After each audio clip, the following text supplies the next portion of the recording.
What could you do to improve yourself? Well, let's step one step backwards. The first question might be, why should you even bother improving yourself? And I think the answer to that is something like, so you don't suffer any more stupidly than you have to. And maybe so others don't have to either. It's something like that. You know, like there's a real injunction at the bottom of it. It's not some casual self-help doctrine. It's that if you don't organize yourself properly, you'll pay for it, and in a big way, and so will the people around you. Now, and you could say, well, I don't care about that, but that's actually not true. You actually do care about that, because if you're in pain, you will care about it. And so you do care about it, even if it's just that negative way, you know.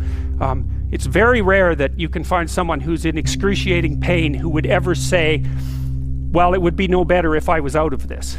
It's sort of, pain is one of those things that brings the idea that it would be better if it didn't exist along with it. It's incontrovertible. So you get your act together so that there isn't any more stupid pain around you than necessary. Well, so then the question might be, well, how would you go about getting your act together? And the answer to that, and this is a phenomenological idea too, it's something like, look around for something that bothers you and see if you can fix it.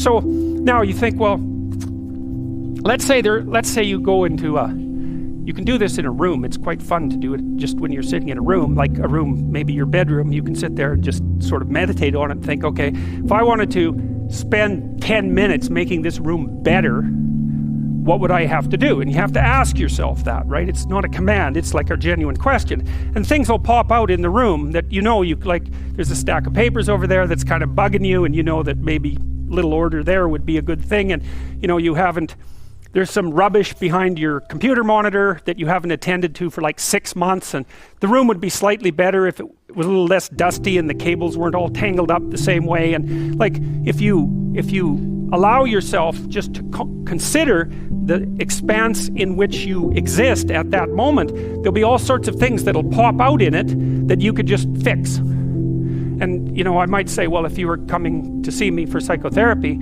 the easiest thing for us to do first would just be to get you to organize your room. You think, well, is that psychotherapy?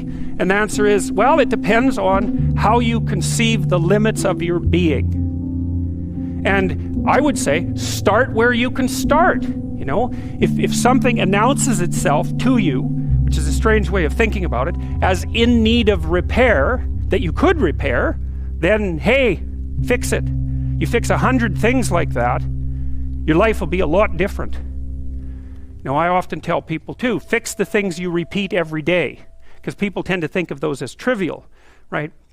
You get up, you brush your teeth, you have your breakfast, you know, you have your routines that you go through every day. Well, those probably constitute 50% of your life. And people think, well, they're mundane, I don't need to pay attention to them. It's like, no, that's exactly wrong. The things you do every day, those are the most important things you do. Hands down. All you have to do is do the arithmetic. You figure it out right away. So 100 adjustments to your broader domain of being, and there's a lot less rubbish around, and a lot fewer traps for you to step into. And so that's in keeping with Jung's idea about erasing once you've got your mind and your emotions together, and once you're acting that out, then you can extend what you're willing to consider yourself and start fixing up the things that are part of your broader extent. Now, sometimes you don't know how to do that. So you might say, imagine you're walking down Bloor Street and there's this guy who's like alcoholic and schizophrenic and has been on the streets for 10 years. He sort of stumbled towards you and, you know, incoherently mutters something. That's a problem. And it would be good if you could fix it, but you haven't got a clue about how to fix that. You just walk around that and go find something that you could fix, because if you muck about in that, not only is it unlikely that you'll help that person, it's very likely that you'll get hurt yourself.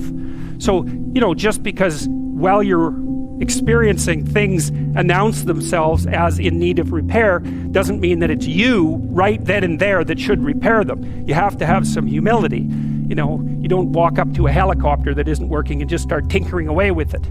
You have to stay within your domain of competence. But most of the time, if people look at their lives, you know, it's a very interesting thing to do. I like the idea of the room, because you can do that at the drop of a hat. You know, you go back to where you live and sit down and think, okay, I'm going to make this place better for half an hour. What should I do? And you have to ask. And things will just pop up like mad. And it's partly because your mind is a very strange thing. As soon as you give it a name, a genuine aim, it'll reconfigure the world in keeping with that aim. That's actually how you see to begin with. And so if you set it a task, especially, you have to be genuine about it, which is why you have to bring your thoughts and emotions together, and then you have to get them in your body so you're acting consistently. You have to be genuine about the aim, but once you aim, the world will reconfigure itself around that aim, which is very strange. And it's technically true.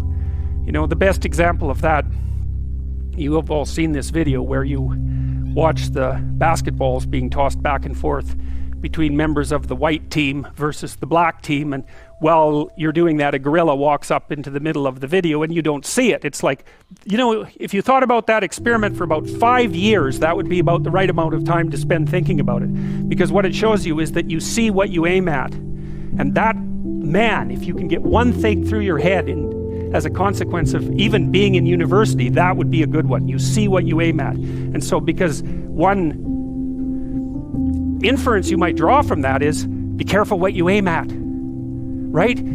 What you aim at determines the way the world manifests itself to you.